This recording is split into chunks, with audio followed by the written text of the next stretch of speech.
दर्जनों आपराधिक मामलों के बावजूद अशोक वीर विक्रम सिंह उर्फ राजा भैया अब तक कानून के शिकंजे से बचता रहा।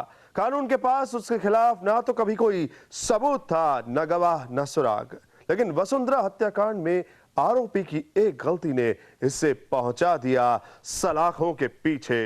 भोपाल से अनुराग उपाध्याय की रिपोर्ट।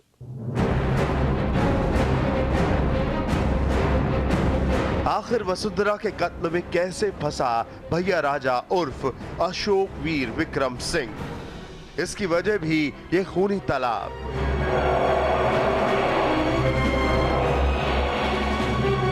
सिर्फ एक गलती से भैया राजा सलाखों के पीछे है।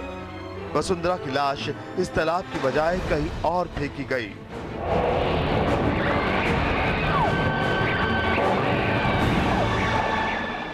यकीनन अगर तालाब में लाश फेंकी जाती तो मगरमच्छ उसे भी खा जाते और फिर वसुंधरा का कत्ल भी एक राज ही रह जाता। पुलिस ने जब वसुंधरा मर्डर केस की जांच शुरू की तो जाल में सबसे पहले राजा का ड्राइवर फंस गया। जब पुलिस ने भैया राजा के ड्राइवर को पूछताछ के लिए हिरासत में लिया तो उसने वसुंधरा हत्याकांड से जुड़े सभी राज उगल दिए। ड्राइवर हल्के ने पुलिस को बताया कि उसने इस हत्या को भैया राजा के कहने पर अंजाम दिया।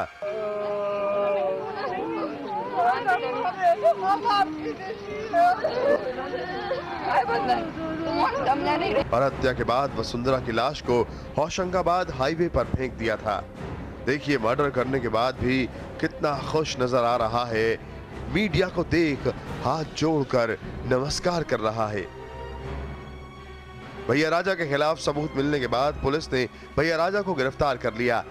भैया राजा को वसुंधरा सिंह की हत्या का षड्यंत्र करने और उसमें साक्ष्य मिटाने के आरोप में गिरफ्तार किया। साक्ष्य के आधार पे जो है ये प्रमाणित हुआ है कि वसुंधरा सिंह को जो है साजिश के तहत, जो कि लंबे समय पहले उसकी प्लानिंग चली थी इसके लिए, उसके तहत ये कार्रवाई घटित हुई है। और इसमें जितने भी शख्स जुड़े थे उन सबको इसी प्रयोजन से यहाँ भेजा गया था और तैयारी के साथ भेजा गया था। और घटना के पहले क्या करना है, बाद में क्या करना है, ये सब इन्होंने सोची समझी साजिश के तहत किया था।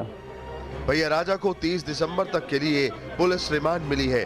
वहीं दूसरी तरफ ऐसे कई लोग हैं जो भैया राजा से अपनी जान को अब भी खतरा बता रहे हैं।